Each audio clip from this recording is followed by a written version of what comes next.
ओम नमः शिवाय। हर हर महादेव। जय शिव शंभो। दोस्तों, आप सभी का आपके अपने चैनल में बहुत स्वागत और आपका बहुत आभार है।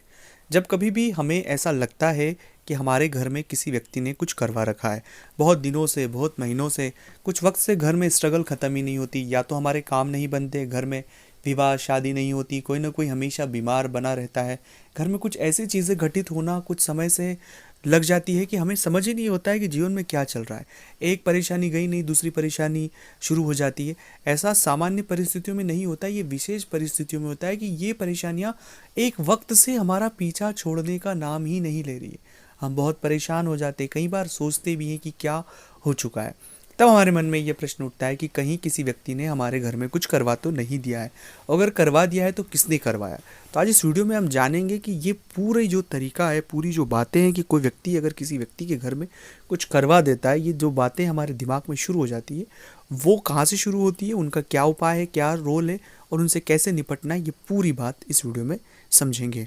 अगर आप वर्तमान किसी भी परेशानी से गुजर रहे हैं तो ये जानना आपके लिए बहुत महत्वपूर्ण है, क्योंकि इन बातों को समझने से आप अपनी खुद की मदद भी कर पाएंगे और चीज़ों को रास्ता भी निकल जाएगा।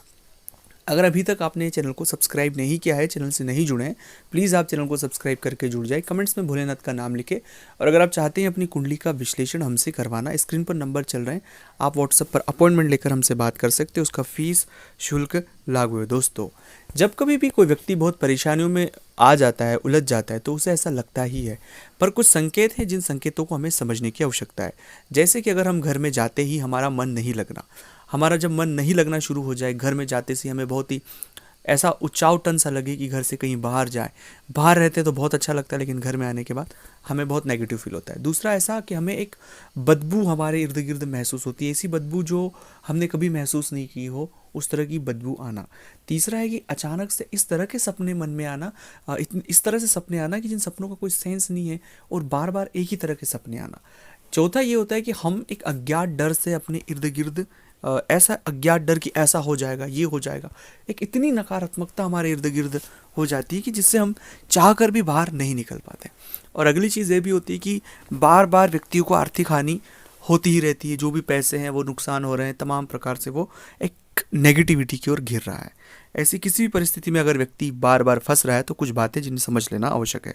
ऐसी परिस्थिति जब कभी भी किसी जातक के साथ होती है तो वो शनि और राहु की वजह से होती है।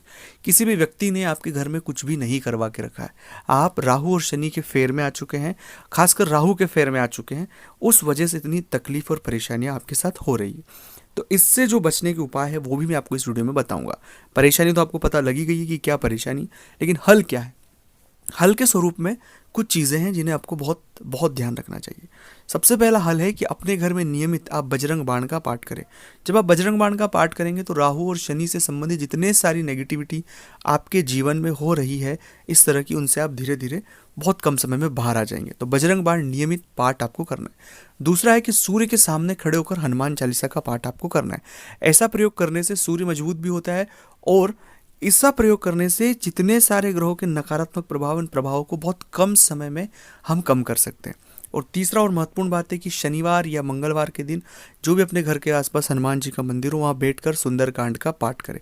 सुंदरकांड का पाठ करने से बहुत सारी परेशानियों से आपको छुटकारा मिलता है। चौथा प्रयोग करना है गुरु मंत्र का जप। अगर नहीं है गुरु मंत्र तो नमः शिवाय का आप जप कर सकते हैं।